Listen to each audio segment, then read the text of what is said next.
You will send me the money for school fees I owe the government for the whole of last year, which you did not pay because you refused to speak to me. 47,800 Canadian outstanding balance. If you do not send it, I will go to the internet. Then concerning the lady called Doris Ogala, listen, we're not joining issues. Mistakes have been made in the past, and I tender apology to everybody. Anyone, to anybody, any lady, any man I've offended, please forgive me. My people, Papa Chris Okafor don't finally break his silence. Omo, waiting this man of God review for this video, Imeni.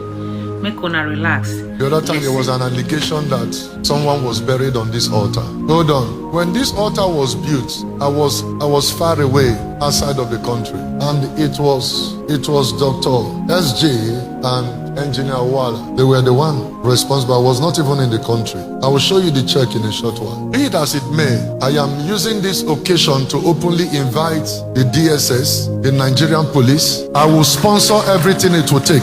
They should come and break this altar. I will sponsor it, and it will be televised live. We'll invite all the news stations. Let them come. I am giving an open invitation, both for DSS, Nigerian police, all of the constituted government authority. They should come and break the altar. I am ready to sponsor it and let it be televised live. And I will sponsor it. There was also allegation that I slept with my daughter. Please hold on.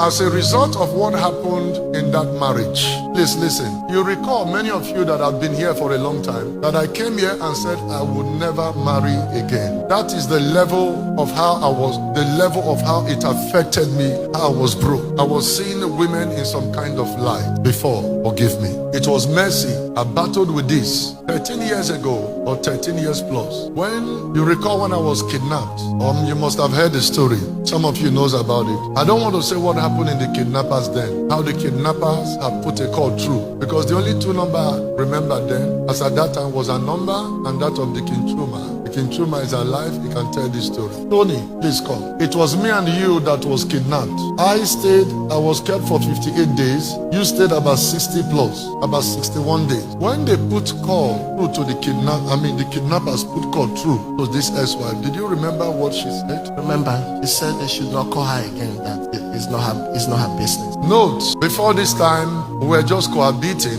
We're not having anything husband and wife was doing together. And I was not eating her food, but we're living in the same house. So the thing got bad that when I returned from the kidnappers then, he saw me at home and was shocked that she saw me. At that moment, he knelt down and said, please, whatever I've done, forgive me. I said, I don't know what you have done, but time will tell. Subsequently, as at that time, my father also came around. He had this hernia operation or surgery. She will go out. I recall an occasion, an incident that happened. My mother, my maternal uncle, a man called Benjamin Okafor, because my father's side and my mother's side, they bear the same surname. My mother is from a different village, my father is from a different village. As at that time, that man was about 70 or 75. There was a place their country people, the Cameroonian, there was a place their country people were having like their, how do you call it, their association meeting, or whether it's town or community meeting or something. And the compound has common boundary with this, my uncle. Wise people, while they were there, drinking, celebrating, that my uncle's wife sighted her amongst them, celebrating and drinking with them. But the woman was shocked. He ran inside and said, come and see you. Is this not your sister's son's wife? The old man came out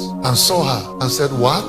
That old man urinated in his body. He said, how can somebody whose husband is in death row not knowing whether I will come back? That he related to my mother. To cut the long story short, a very long story. The battle ensured many times. I could recall the time my son, when she was pregnant of my son Bobo, 7 months in the womb, there was an argument. He jumped up from the 2-story building. He jumped down, landed. Nobody did anything. Nobody pushed her. You were aware of the incident. So if she had died or something happened to her, I would have been in jail, or maybe something else would have happened. Let me not go into all of that anymore. So finally, as I got back from the kidnappers then, after 58 days, she will go and come back late. So one of the occasions, I asked the gate man not to open the door. This was around 12 midnight. The King Hippo is not here, but the wife is here. He's abroad. He knows about the incident, and I'm sure the wife knows about it. He started knocking. We just moved to that estate newly. He started hitting the gate as if there was no tomorrow. And we just came to that neighborhood. So I told the gate, I was already pissed. So I said, whatever will come out from this, let it come out. So I told the gate man, open the door. As soon as the door was, I took her phone. And that was the beginning of the end. As soon as I took the phone, what I pleaded with her, let us go peacefully our separate way, because everything that will kill a marriage has already happened, so that we don't end up killing one another. That was the day she went that night. She was ready to die because of that phone, the phone I collected from her. She did everything, but I refused to release the phone. So she went and packed everything, left that midnight around 2 a.m. But by the time I opened the phone, it was a lot. I still have that phone with me, the BlackBerry phone. It was a lot. The family came again and again to beg. I didn't want to disclose to them. When they came the 5th time, about 4 or 5 men came with them. So that was the first time. It was only my dad and my mom, I think the Kihipo, that knew what was on that. That was the only time I went inside. God would say, oh, forgive, you know you are a man of God, and this and that.